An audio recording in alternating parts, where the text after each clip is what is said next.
I'm Lydia, and this is the story of how my life turned upside down. But let's start from the beginning. I grew up in a wealthy family, the only child of doting parents who gave me everything I could ever want.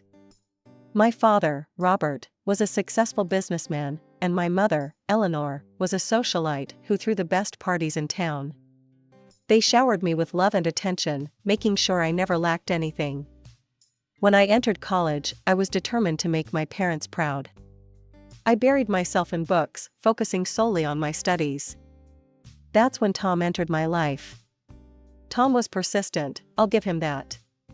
He'd wait for me after classes, bring me coffee during late-night study sessions, and even showed up at my parents' house one day. "Mr. and Mrs. Thompson," he said, standing tall in our living room. "I'm in love with your daughter, and I want you to know my intentions are serious." My father was impressed. He'd always wanted a son, someone to take under his wing and groom for the business world. Tom seemed to fit the bill perfectly. "Lydia," my father said to me later that evening, "why don't you give this young man a chance? He seems like a good catch." Reluctantly, I agreed to go on a date with Tom. To my surprise, I found myself enjoying his company. He was charming, attentive, and seemed genuinely interested in my thoughts and dreams. Our relationship blossomed quickly. Before I knew it, we were walking down the aisle, fresh out of college. My parents were overjoyed, especially my father, who saw Tom as the son he never had. "Welcome to the family, son," my father said, clapping Tom on the back at our wedding reception. "I have big plans for us." True to his word, my father helped Tom start his own business, a state-of-the-art car wash. He bought all the necessary equipment and even helped us purchase a small, cozy house. A year into our marriage, I gave birth to our son, Michael. Holding him in my arms for the first time, I felt a love I had never experienced before. I threw myself into motherhood, becoming a full-time housewife. My days were filled with diaper changes, feeding schedules, and lullabies. As the years rolled by, our lives settled into a routine. Michael grew from a gurgling baby into a curious toddler, then a mischievous child, and finally a brooding teenager. I poured my heart and soul into raising him, while Tom continued to struggle with the car wash business. "Your father thinks I'm a failure," Tom spat one evening after another tense phone call. "He's always looking down on me, giving me handouts like I'm some charity case." I tried to reassure him. "That's not true, Tom. Dad's just trying to help."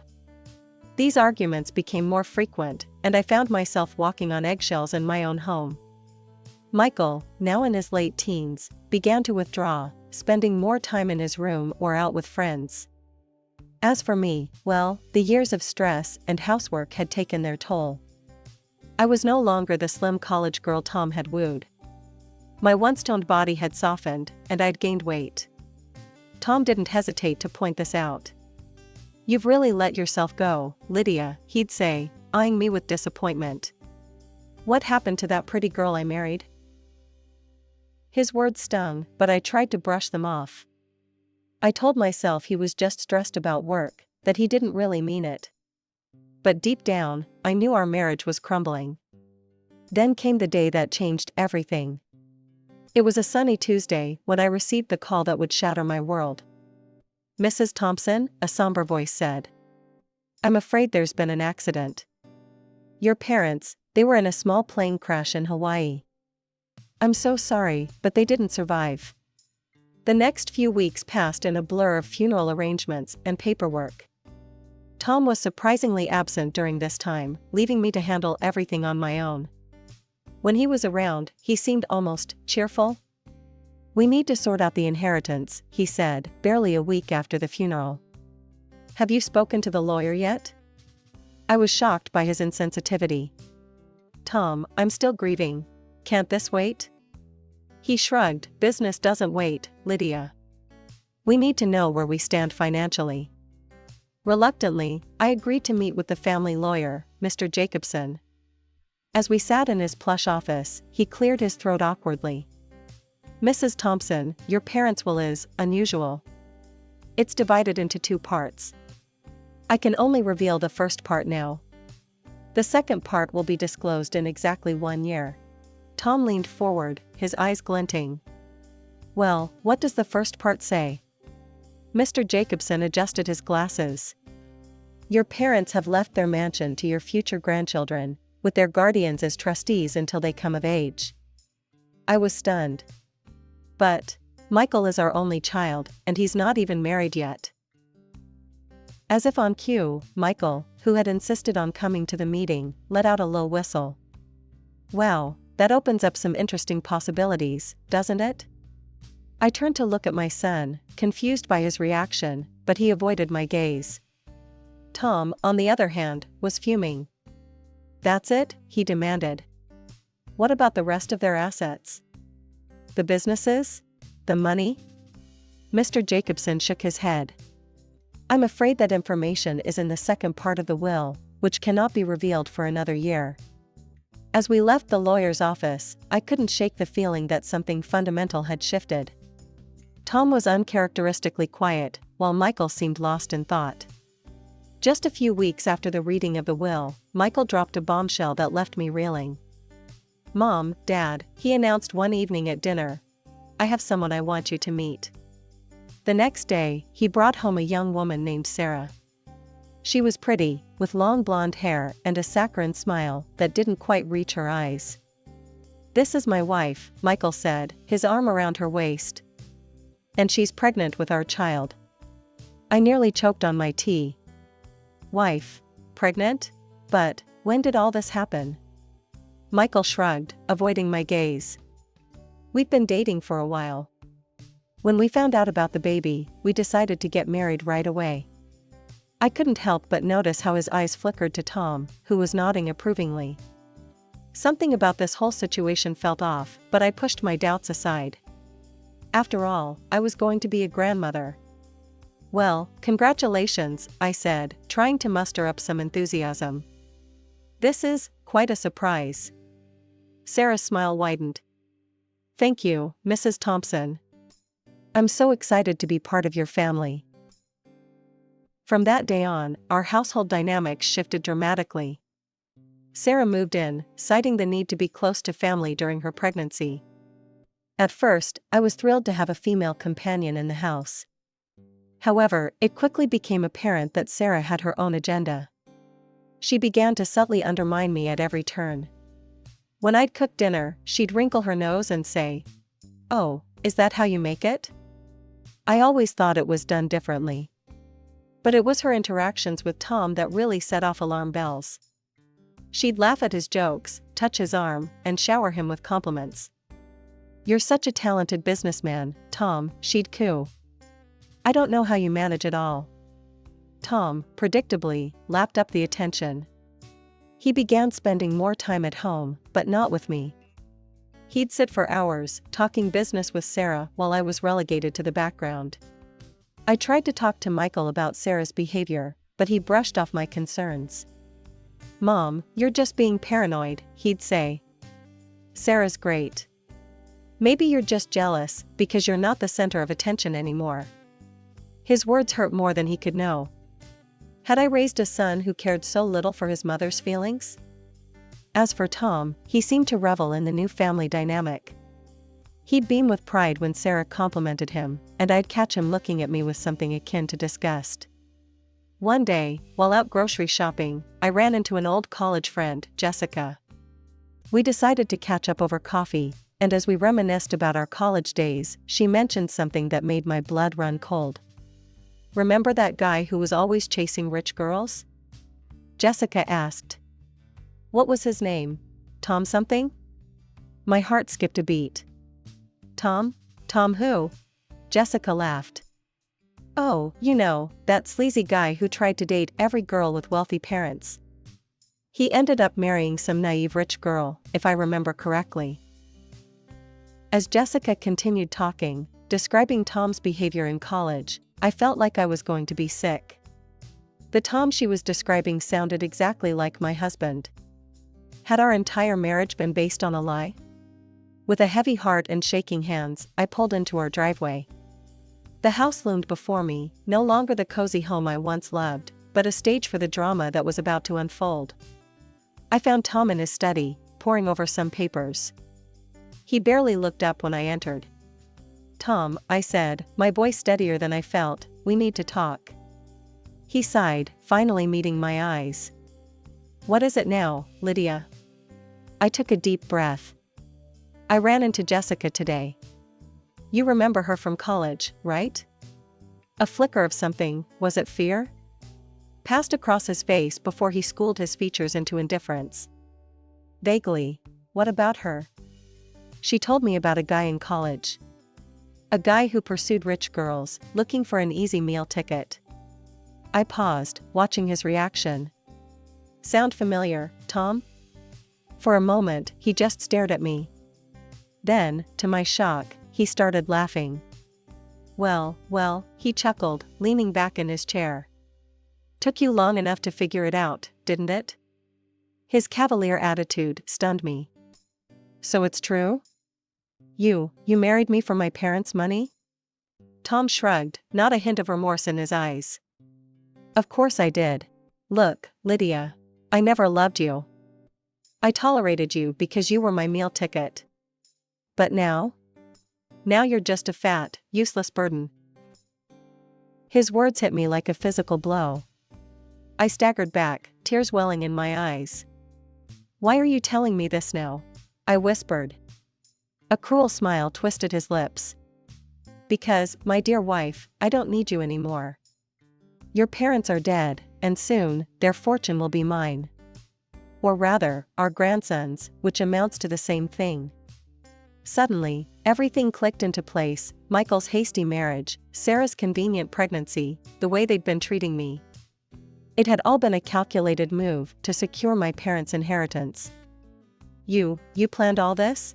I gasped. Tom laughed again, the sound grating on my nerves.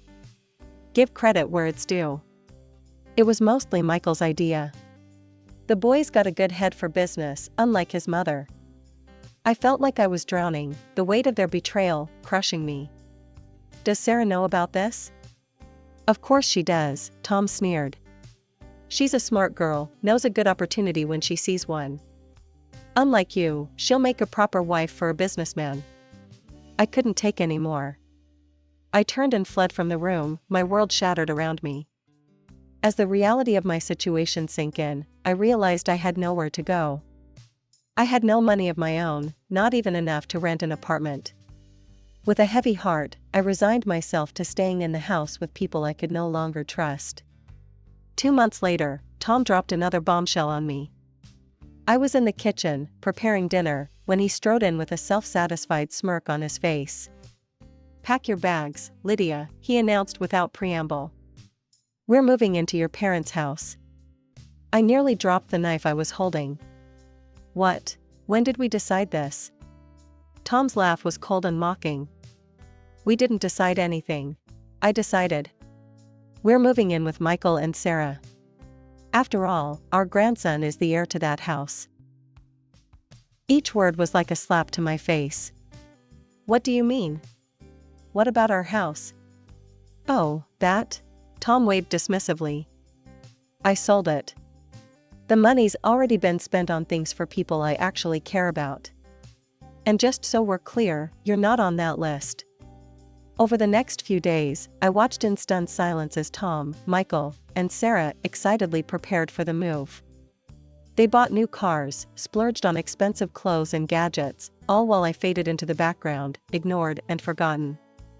The move to my parents' house was like a twisted parody of a happy family relocation.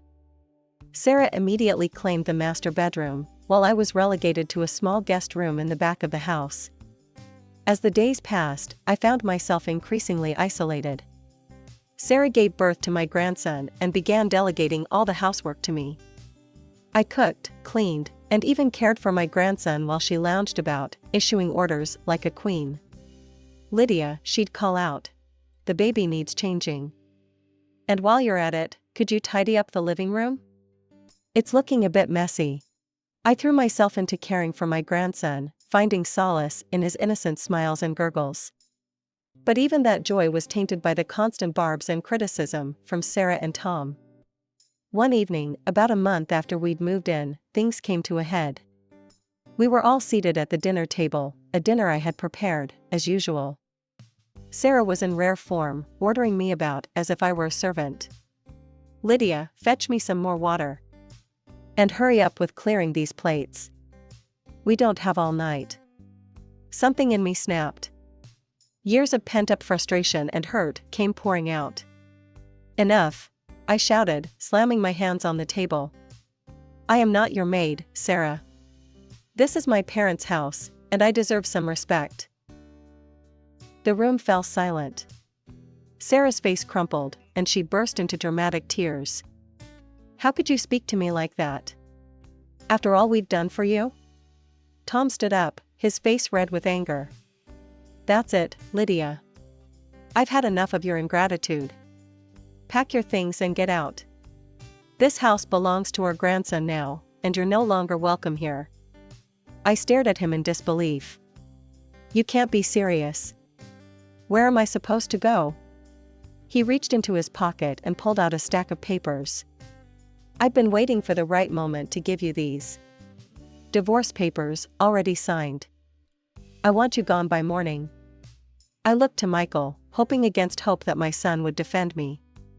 But he just shrugged, avoiding my gaze. "I'm an adult now, Mom. I don't need you anymore." With shaking hands, I took the divorce papers.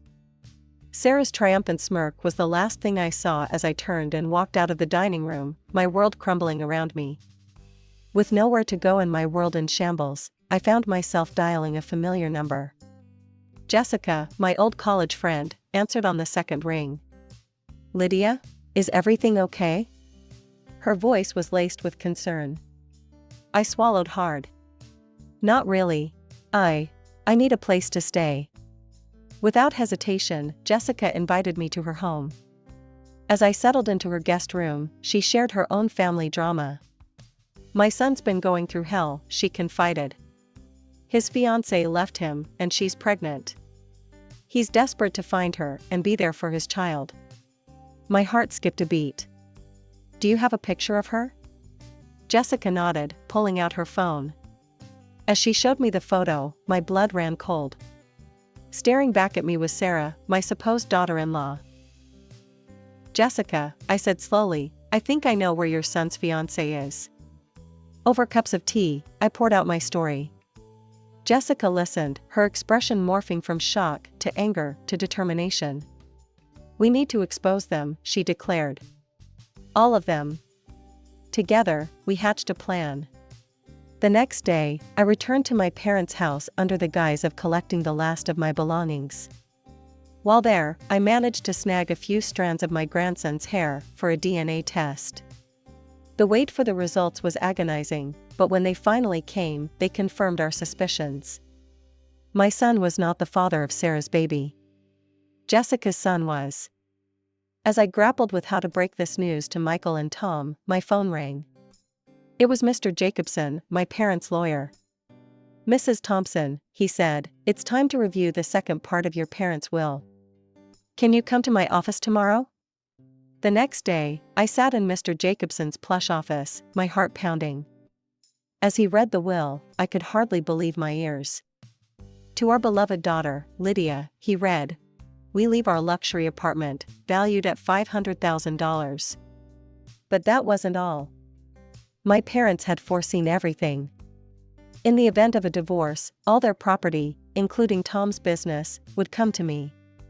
Your father wants you to know," Mr. Jacobson continued, "that he's been the one financing Tom's business all along. He registered it in his own name. In case of divorce, it's yours to do with as you please." I sat there, stunned. All this time, I thought I had nothing, when in reality, I had everything. "What about the house Tom and I lived in?" I asked, remembering he had sold it. Mr. Jacobson smiled. "That's the only thing Tom can claim. Everything else is yours." As the reality of my new situation sank in, I couldn't help but laugh. Tom had thought he was so clever, but in the end, he had outsmarted himself. I stepped into my new apartment and gasped. The space was breathtaking, all sleek lines, floor-to-ceiling windows, and tasteful, expensive furnishings. For the first time in years, I felt truly at home. As I was exploring my new sanctuary, my phone rang. It was Michael. "Mom," he said without preamble, "it's been a year since the first part of the will was read. We need to know what's in the second part." His tone was demanding, entitled. "I'm sure Grandpa and Grandma left everything to me, right?" I couldn't help but chuckle inwardly at his presumption. "Michael, this isn't a conversation we should have over the phone. Why don't you, Sarah, and your father come over tomorrow morning? I'll text you the address." After hanging up, I called Jessica. "It's time," I told her. "Can you come over tomorrow morning? We're going to settle this once and for all." The next day, I heard the doorbell ring. Taking a deep breath, I opened the door to find Tom, Michael, Sarah, and the baby standing there. Their jaws dropped as they took in the luxurious surroundings. Michael whistled. "Wow, Mom. This place is amazing. I can't wait to move in." Sarah's eyes gleamed with greed. "Yes, it'll be so nice once we get rid of all this old lady decor. And of course, once we get rid of you, Lydia." I raised an eyebrow. "I wouldn't be so hasty if I were you. Please, come in and have a seat." As they settled onto the plush sofa, I excused myself for a moment. When I returned, I wasn't alone. Jessica stood beside me, her presence causing Sarah to pale visibly. "Before we discuss the will," I said, my voice steady, "there's someone I'd like you all to meet. This is my friend, Jessica." Sarah's eyes darted around the room, looking for an escape. Michael and Tom just looked confused. "Now," I continued, "I think it's time we all had a frank discussion. There are some truths that need to be revealed." I paused, savoring the moment. All night, I had rehearsed what I was about to say. The words I had practiced, the revelations I was about to make, would change everything. As I looked at the faces of those who had betrayed me, my ex-husband, my son, and the woman who had tried to steal my life, I felt a surge of righteous anger mixed with anticipation. As Jessica got closer, Tom's eyes widened with recognition. A smirk spread across his face as he let out a bitter laugh. Well, he sneered, gesturing towards me. "Looks like I achieved my goal after all. Married a rich fool, didn't I?" His words stung, but I held my ground.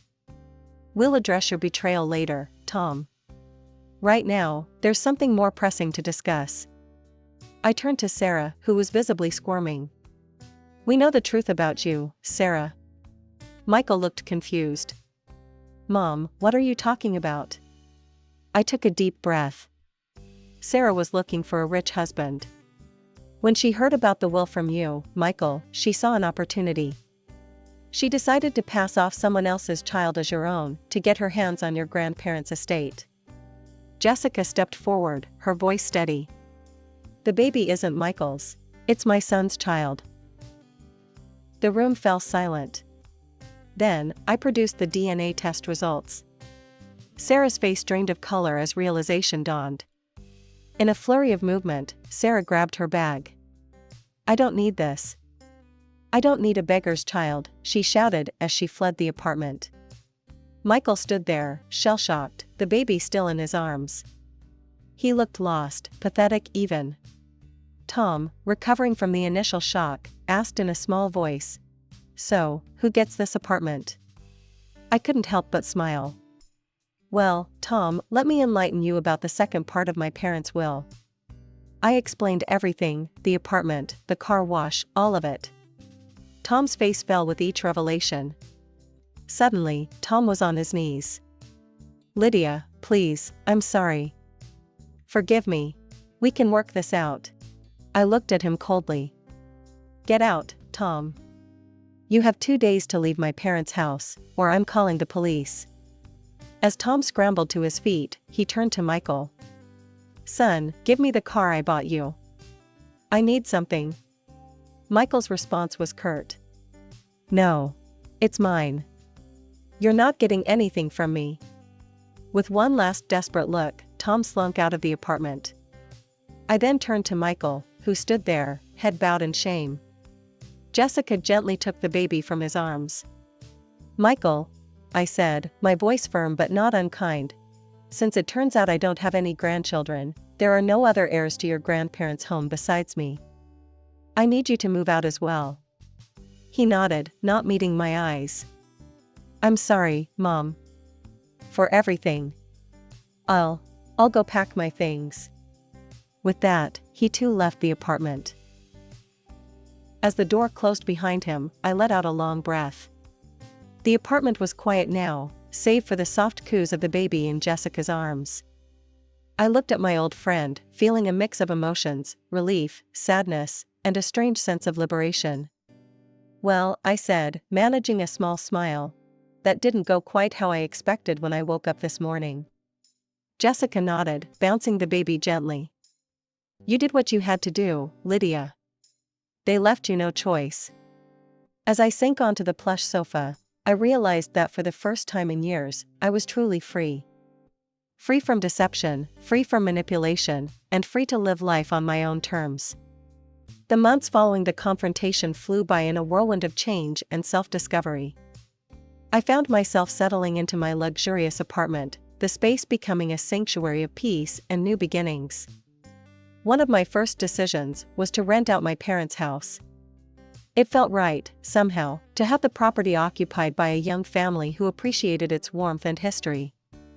The rental income provided a comfortable cushion, adding to the proceeds from selling Tom's car wash business. My friendship with Jessica blossomed. We'd meet for coffee, sharing stories, and supporting each other through the ups and downs of our new realities. And then there was little Tommy, Jessica's grandson, the child I had once believed to be my own. Despite the painful circumstances of his birth, I found myself developing a deep affection for the boy. "He has your eyes," Jessica would joke during our visits, and we'd laugh, finding humor in the absurdity of our intertwined lives. My relationship with Michael was a work in progress. The betrayal had cut deep, but he was still my son, and I couldn't bring myself to sever that bond completely. Our interactions were tentative at first, awkward phone calls, and stilted meetings in neutral coffee shops. But slowly, painfully, we began to rebuild. As for Tom, he became a ghost in my past. I heard through the grapevine that he'd fallen on hard times, his grandiose dreams of wealth and status crumbling in the wake of his exposed deceit. I saw him only once, by chance, as I was driving through town. He was working at a small kiosk, looking older and wearier than I remembered. For a moment, our eyes met, and I felt a flicker of something, not love or longing, but a kind of closure. Then the light changed, and I drove on, leaving that chapter of my life firmly in the rearview mirror.